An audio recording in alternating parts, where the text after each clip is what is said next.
Bem-vindo ao canal História dos Videogames.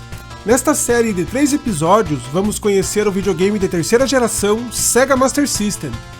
Vamos ver como o Master foi projetado, quem esteve envolvido, seu lançamento local, mundial e consequente sucesso. E para começar, neste episódio vamos descobrir quais foram os antecessores do Master System e seu lançamento no Japão. Então, vamos lá! Primeira metade da década de 1980. No Ocidente, os videogames eram um produto decadente. Acreditava-se que esses aparelhos não eram mais do que um mero sucesso passageiro, um boom criado pela empresa estadunidense Atari e suas concorrentes.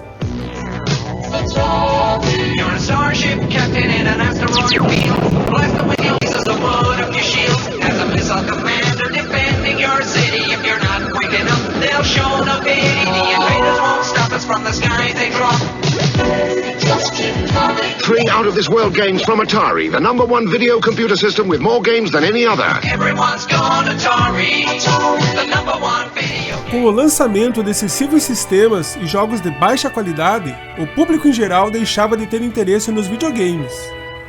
Já do outro lado do mundo, no Japão, o mercado de consoles ainda estava iniciando.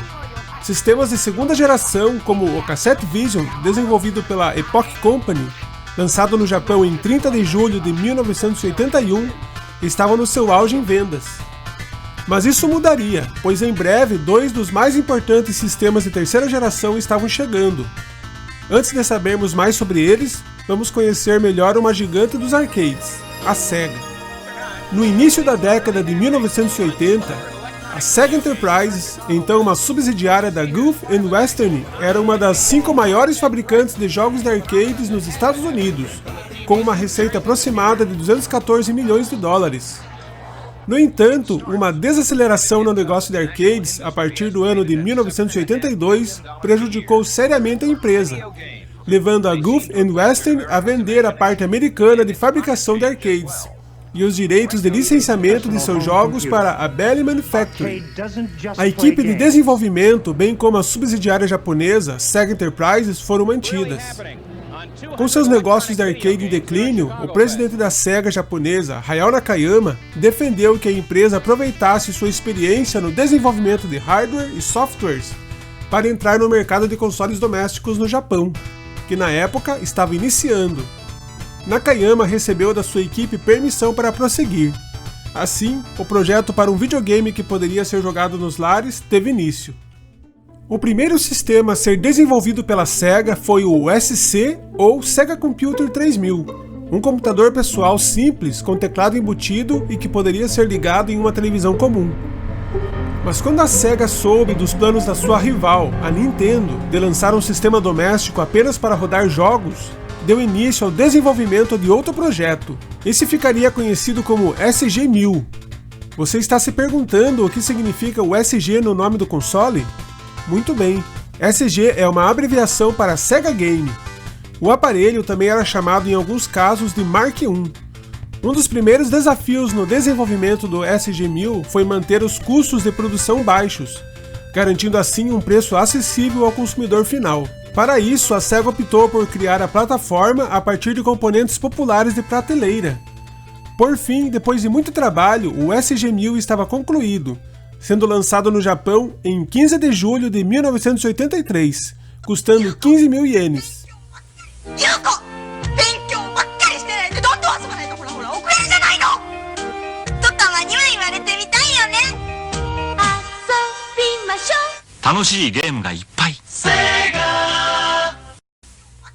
Coincidência ou não, o sistema da Sega foi lançado no mesmo dia em que a Nintendo colocou no mercado seu Family Computer, no Japão.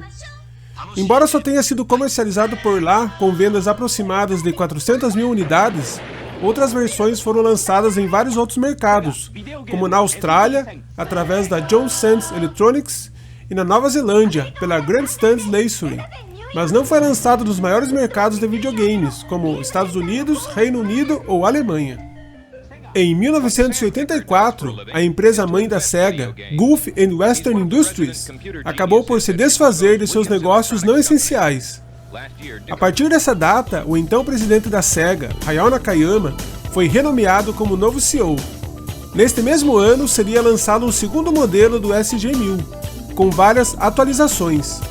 Chamado de SG-1000 ou Mark II, o console é internamente idêntico ao SG-1000 original, mas possui um novo design externo. Em contraste com o original, que apresentava um joystick com cabo fixo e uma porta para controle extra opcional, o SG-1002 possui duas entradas para controladores removíveis. Mas a Sega tinha o desejo de competir com a Nintendo pelo mercado mundial. Assim tem início o desenvolvimento de um novo sistema doméstico, com maiores capacidades que os seus antecessores. O Sega Mark III chegou ao mercado japonês em 20 de outubro de 1985, com o mesmo valor que seus antecessores, 15 mil ienes. O Mark III era uma versão redesenhada do SG-1002, projetado com o auxílio de Hideki Sato e Masami Ishikawa, que haviam trabalhado no segundo modelo e mais tarde também participaram no desenvolvimento do Sega Mega Drive. Hideki Sato revelou que o terceiro modelo foi projetado por causa das limitações do chip gráfico TMS-9918, presente no SG-1000 e 1002. Essa placa gráfica, que não tinha potência suficiente para os tipos de jogos que a Sega queria fazer, foi substituída por outra, que tinha como base o Arcade System 2 da própria Sega. Com esse novo hardware, o Mark III passou a ser mais poderoso que o Famicom, e ainda poderia receber com facilidade ports de arcades da Sega. Infelizmente, o sistema da Sega não foi bem sucedido no lançamento. Os problemas surgiram das práticas de licenciamento da Nintendo com desenvolvedores terceiros, onde a japonesa exigia que os jogos para o Famicom não fossem publicados para outros consoles.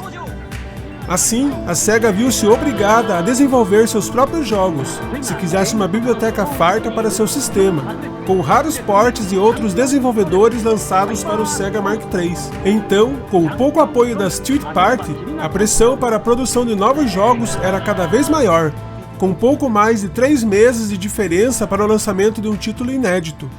Essa pressão, é claro, acabou por afetar a qualidade dos mesmos. Para concluir, é possível afirmar que o Sega Mark III, nome do Master System no mercado japonês, não passou despercebido, mas também ficou muito aquém do sucesso esperado. Mesmo com todo o investimento da Sega do Japão e com todo o marketing envolvido, o Mark III foi quase totalmente ofuscado pelo 8-bits da Nintendo, com pouco apoio de desenvolvedores terceiras, consequência do contrato de exclusividade forçado por parte da criadora de Mario e Zelda. Muitos títulos que fizeram sucesso no Famicom acabaram por não sair para o Master. Isso prejudicaria muito o sistema de terceira geração da Sega em território japonês, durante quase todo o período que recebeu suporte. Mesmo assim, o 8-bits despertou o interesse de muitos jogadores. Muitos se encantaram com as belas cores exibidas e pelo fantástico sistema de áudio com chip FM incorporado de fábrica. Mas a Sega queria mais e planejava um lançamento mundial para o Master System. Como o aparelho se sairia em outros mercados, no próximo episódio vamos ver como foi o lançamento do Sega Mark III no mercado norte-americano.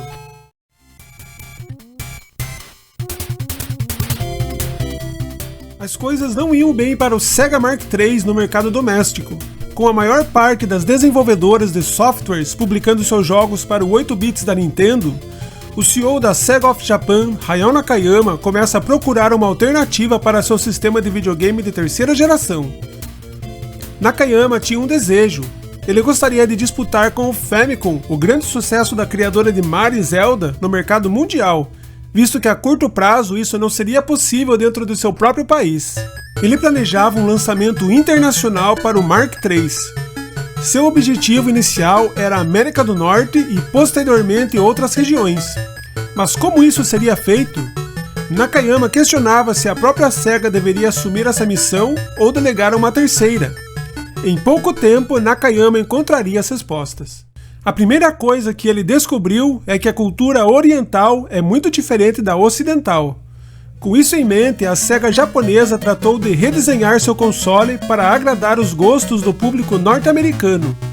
Para seu lançamento por lá, a embalagem do console e os jogos receberam um design de grade na cor branca, inspirado nos produtos da marca Apple, que então desfrutavam de grande popularidade.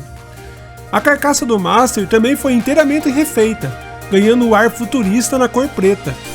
Os controles continuaram quadrados, ganhando uma roupagem na mesma cor do console. Com todo esse investimento, a SEGA esperava que seu sistema de videogame se saísse melhor na América do que no Japão. Para alcançar os objetivos de Hayao Nakayama, a SEGA of America foi criada em 1986 para gerenciar os produtos da empresa. Os executivos da empresa contrataram Bruce Lawrie, que foi presidente de vendas da Nintendo of America anteriormente. Lawrie foi persuadido a mudar de empresa porque a SEGA permitiria que ele desse início a um trabalho do zero, o que não seria possível na Nintendo. Seria ele a escolher o nome SEGA of America para sua divisão, visto que havia trabalhado para a Nintendo of America e gostava da combinação de palavras. Inicialmente, a prioridade da SEGA da América era reembalar o Mark III para o lançamento ocidental. Contudo, seu nome japonês não chamaria a atenção dos americanos. Então, o console ganhou um novo nome, sendo chamado de Master System, de maneira muito semelhante ao que aconteceu com o Famicom, que se tornou o Nintendo Entertainment System ou NES no ocidente. Como o nome foi escolhido? Acredite se quiser, a escolha foi feita pelos funcionários da SEGA da América jogando dardos contra um quadro branco, com diversas sugestões. Quando um deles acertou o nome Master System, a maioria concordou que esse seria seu nome. Os planos de lançar um console mais barato que o aparelho padrão, chamado de Base System, também influenciaram a decisão. Por fim, executivos aprovaram o nome depois de serem informados que Master fazia referência à natureza competitiva do aparelho na indústria de videogames, onde apenas um competidor pode ser o Master ou Mestre. Com seu novo nome escolhido, agora faltaria o anúncio do mais novo sistema de terceira geração. For you, the Sega Master System of Entertainment. O Master foi anunciado pela primeira vez na América do Norte na Summer Consumer Electronics Show, a SES, em Chicago, junho de 1986. Ele foi inicialmente apresentado em um pacote com uma pistola leve, 2 controladores e 2 jogos, contando com um razoável entusiasmo do público. Enfim, seu lançamento aconteceu em setembro do mesmo ano, ao preço de $200, o que seria equivalente a mais de R$2.000 nos dias atuais. O pacote vinha com os jogos Hang-On e Safari Hunt. Suas especificações técnicas eram praticamente idênticas aos exemplares vendidos no Japão como Mark III. Sua CPU principal é um Zilog Z80A, um processador de 8 bits rodando a 4 MHz, mas executando a 3,59. Possui 8 KB de ROM e 8 KB de memória RAM, 16 KB de RAM de vídeo fornecido através de um switch RF, embora o modelo 1 disponha de uma porta AV. Sua resolução é de 256 por 192 pixels e até 32 cores de uma só vez na tela, em uma paleta total de 64. Tanto o modelo Mark III como o Master System usam 2 slots para entradas de jogo, um para o Mega Cartuchos e outro para o Sega Cards, junto com um slot de expansão e 2 portas de controle. Seu sistema de som é fornecido pelo chip SN76489, que pode fornecer 3 canais de onda quadrada e um canal de ruído. O modelo ocidental não dispunha do chip de som FM.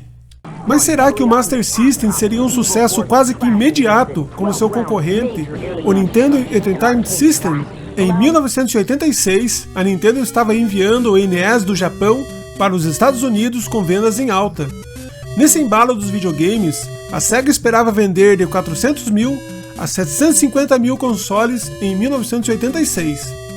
Mas no final do ano, apenas 125 mil consoles Master System haviam sido comercializados.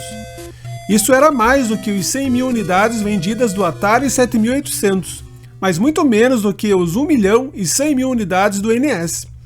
Esse resultado não foi bem recebido pelos executivos japoneses. Como acontecia no Japão, o Master System ocidental tinha uma biblioteca de jogos bastante limitada.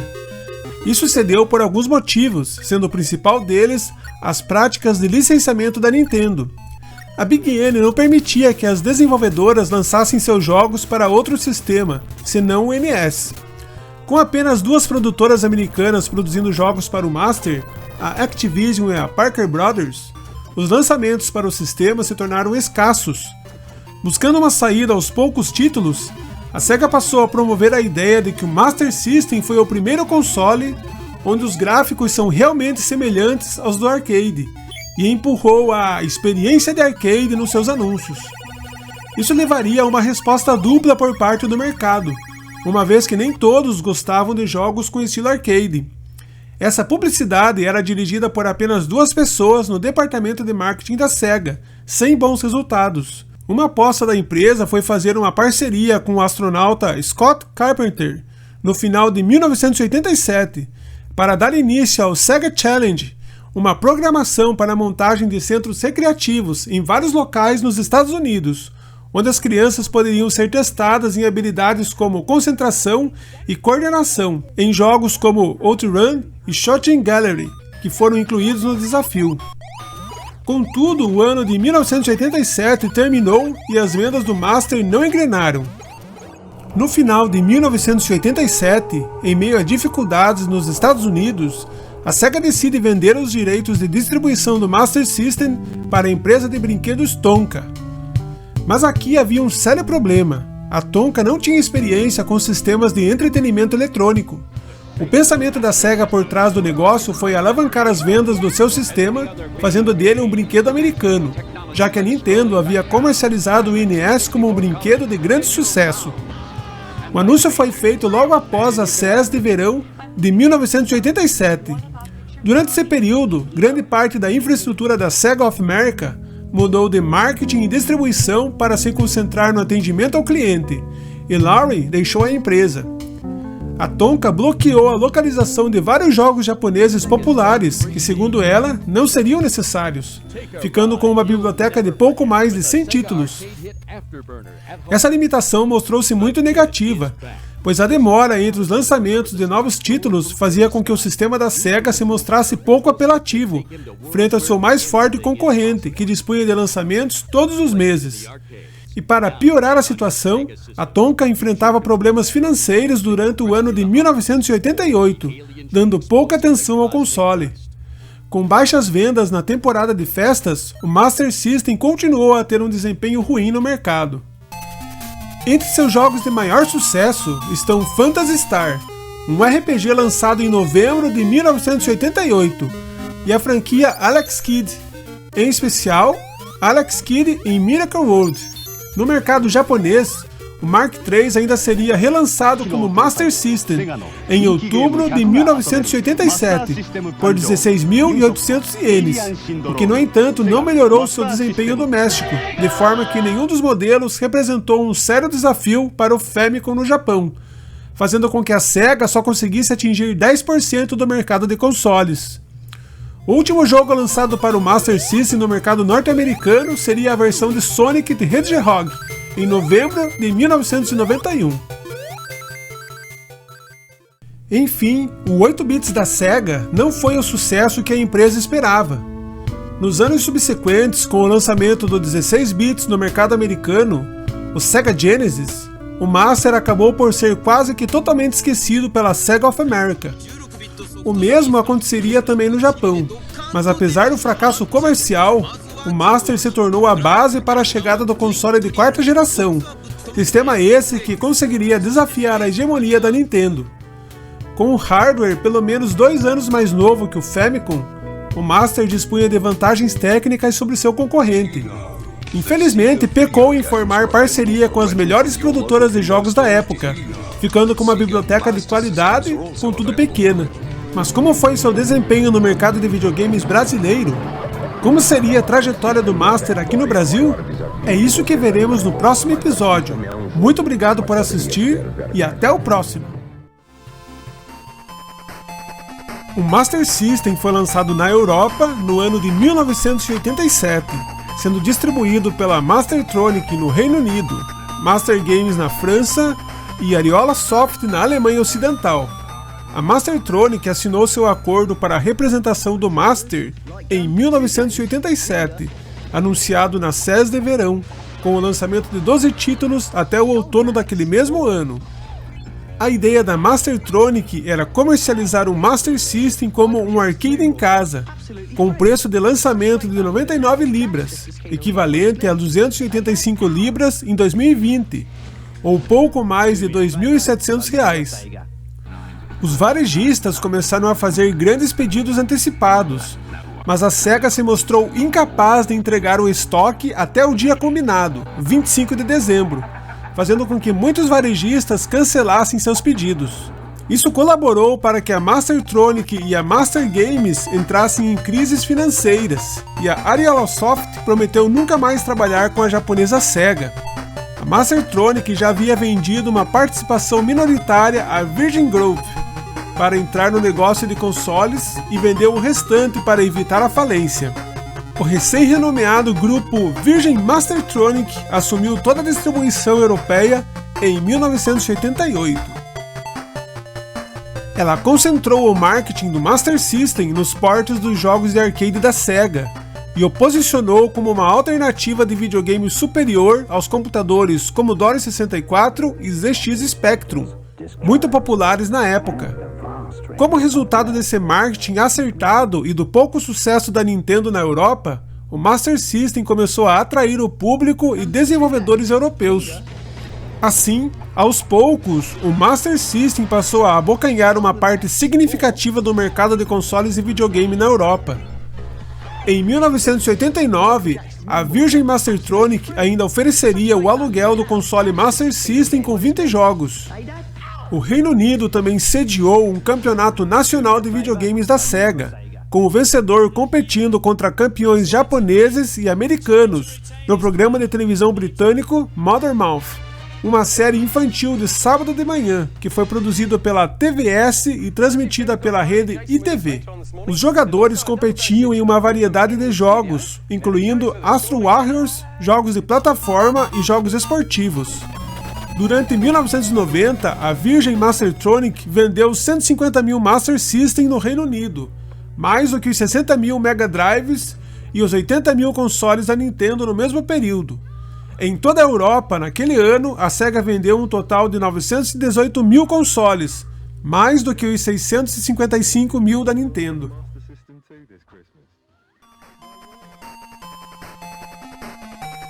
No Brasil, o Master System foi comercializado por meio da indústria brasileira de brinquedos eletrônicos Tectoy. A empresa havia sido fundada pouco tempo antes, em setembro de 1987, por Daniel Dascal, Léo Chris e Abe Chris, e viu no negócio de jogos eletrônicos uma maneira de diversificar e expandir seus produtos. Um dos primeiros sucessos da Tectoy foi o lançamento, em 1987, da revolucionária pistola Zillion, um brinquedo baseado no anime de mesmo nome que fazia bastante sucesso aqui no Brasil, lançado pela SEGA em parceria com o estúdio de animação Tatsunoko Production. Nós lançamos o Zillion aqui no Brasil, certo? E era o nosso primeiro produto. Então, nós tínhamos uma empresa toda voltada em cima de um produto. Tá? Então, nós fomos na Globo, tinha um desenho animado do Zillion, que eram os caracteres japoneses, parecido com os outros que tinham na época aqui, que a Record era um Jaspion, não me lembro lá dos Changeman, não lembro os nomes dos personagens dos desenhos animados japoneses, e nós vendemos essa série para a Globo, né? Que depois inclusive revendeu parte dos direitos para a TV Gazeta, que colocou às 8 horas da noite no horário nobre. Então, não que a TV Gazeta tivesse necessariamente uma audiência muito grande no horário das 8 da noite naquela época, mas o simples fato dele estar no horário nobre no Brasil, na televisão, e aos domingos na Globo, com números importantes de audiência, e mais importante do que isso, que as vendas que nós fizemos foram extremamente representativas, nós acabamos tendo muito mais sucesso com a pistola Zillion no Brasil do que a própria SEGA no Japão.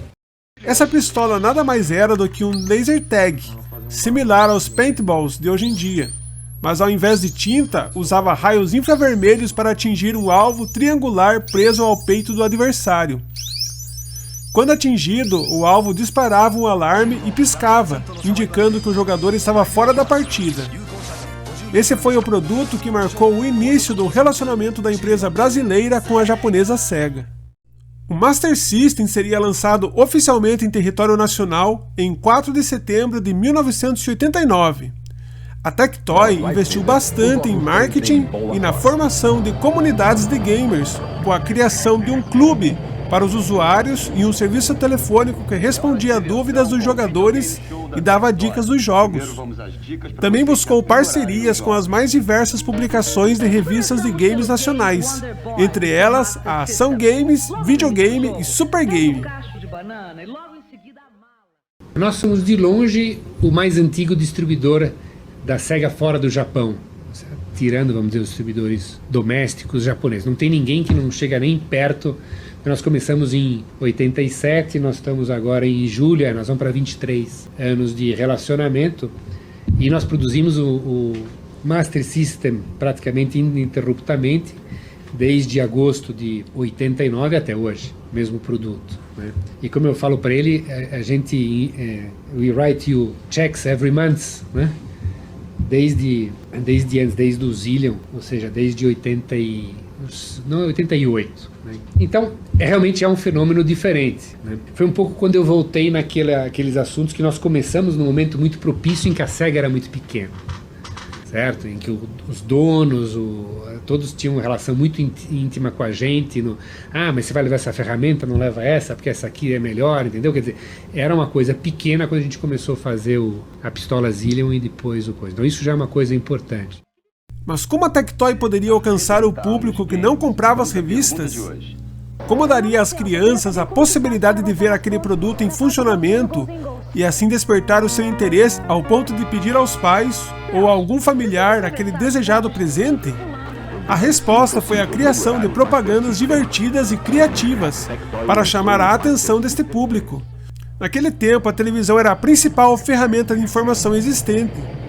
Visto que o videogame e brinquedos estão completamente interligados a ações visuais e auditivas, a televisão tornou-se a melhor opção naquela época.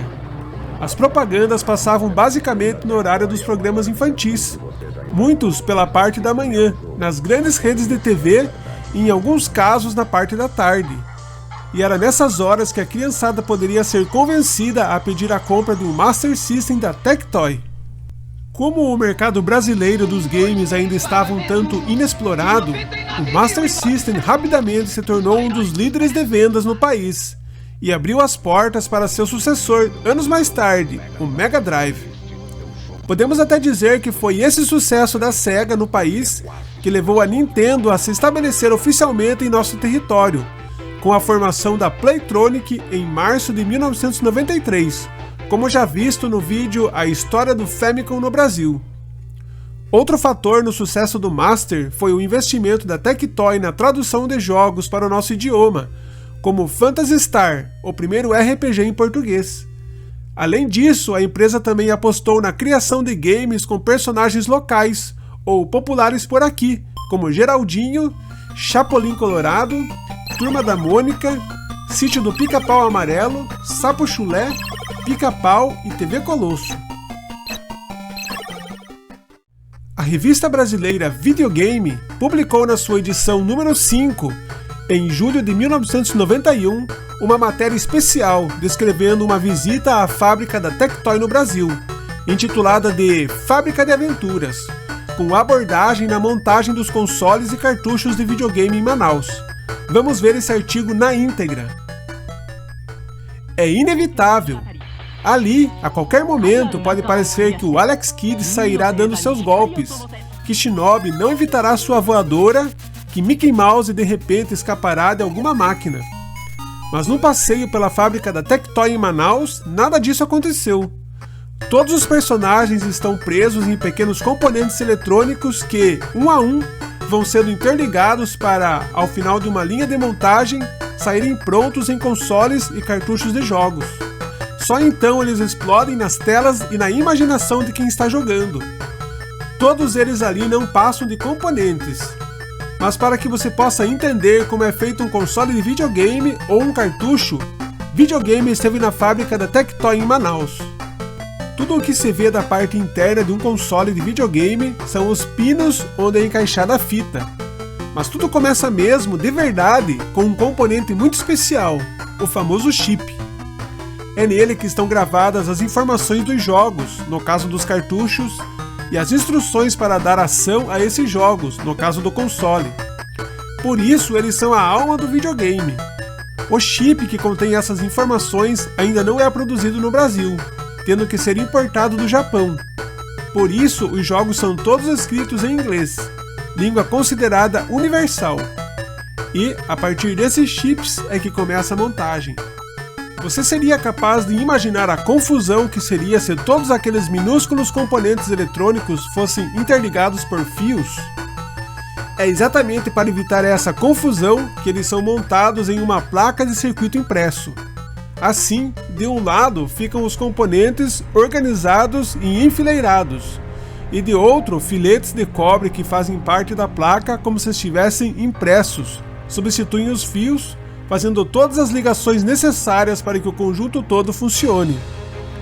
No caso dos consoles e cartuchos da Tectoy, a placa toda é montada na fábrica da Evadim Componentes, que é uma empresa coligada. Assim, cada operário da fábrica coloca na placa uma parte dos componentes, até que ela saia completa no final.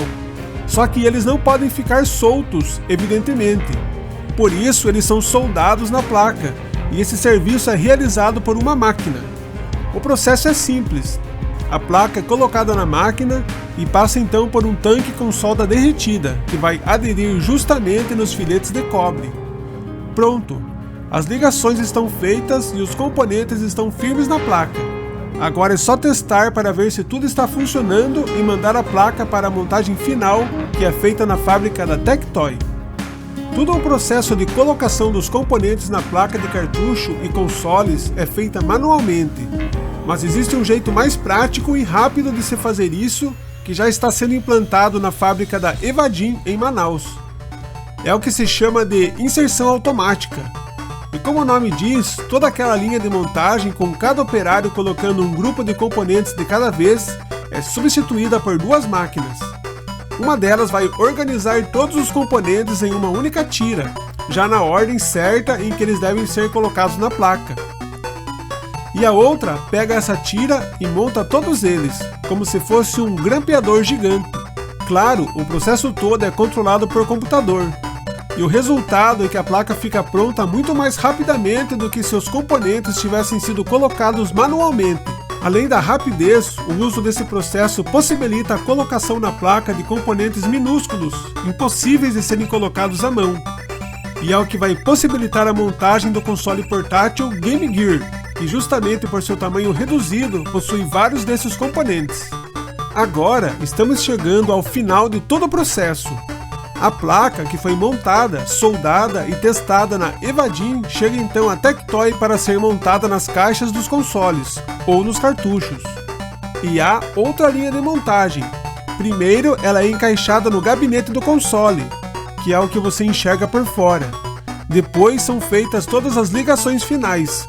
São soldados à placa os conectores para o transformador, o controle, os interruptores e tudo mais que pode ser visto por fora. O gabinete é fechado e são colocadas todas as etiquetas e adesivos que vão dar o acabamento. Com os cartuchos acontece a mesma coisa. Na prática, a placa entra de um lado e o console ou cartucho já saem prontinhos do outro lado. E tudo isso em questão de minutos. Agora só falta testar para ver se tudo está em ordem. E se estiver, o produto final é embalado. Daí para frente é com você. Afinal, depois desse trabalho, ninguém melhor para encaixar o cartucho, ligar o console e libertar todos os personagens. Na telinha é a imaginação. Mário Fittipaldi, enviado especial a Manaus pela revista Videogame. Mesmo depois que o Master System foi descontinuado em outros mercados, ainda na década de 90, jogos adicionais foram lançados no Brasil pela Tectoy, incluindo os ports de Street Fighter 2 e Dynamite Red. A Tectoy ainda criou traduções para o português de jogos exclusivos da região. Alguns deles se vincularam a franquias populares de entretenimento brasileiro. Por exemplo, Ted Boy se tornou Geraldinho. Certos títulos de Wonder Boy se tornaram jogos da Turma da Mônica e Gus House se tornou Chapulin vs Drácula, um duelo assustador, baseado na série de TV mexicana Chapulin Colorado. A Tectoy ainda portou para o Master System vários jogos do Genesis e Game Gear. A empresa também investiu em desenvolvimento, produzindo o jogo Férias Frustradas do Pica-Pau, depois de descobrir que Pica-Pau era o desenho animado mais popular da televisão por aqui.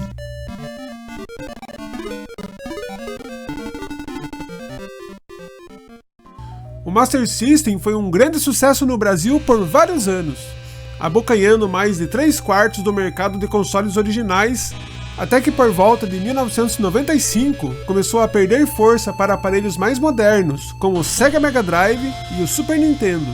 Mesmo assim, é possível afirmar que seu sucesso tornou-se contínuo no Brasil, graças à sua base de fãs, bem como a Tectoy, que continuou a produzir consoles e emuladores plug and play dedicados por mais de 30 anos e vendidos até hoje. Esses sistemas incluem o Master System Compact e o Master System 3. Atualmente estão à venda os modelos Master System Evolution, que vem com 132 jogos na memória, o Master System Plug and Play com 40 jogos e o Master System Portátil com 40 jogos na memória. Em 2015 foi relatado que os sistemas Plug and Play Master System vendem cerca de 150 mil unidades por ano no Brasil, um nível que se mantém mesmo diante dos sistemas modernos. Até 2020, a Tectoy já vendeu mais de 8 milhões de unidades do seu sistema. E você, já foi dono de um Master System?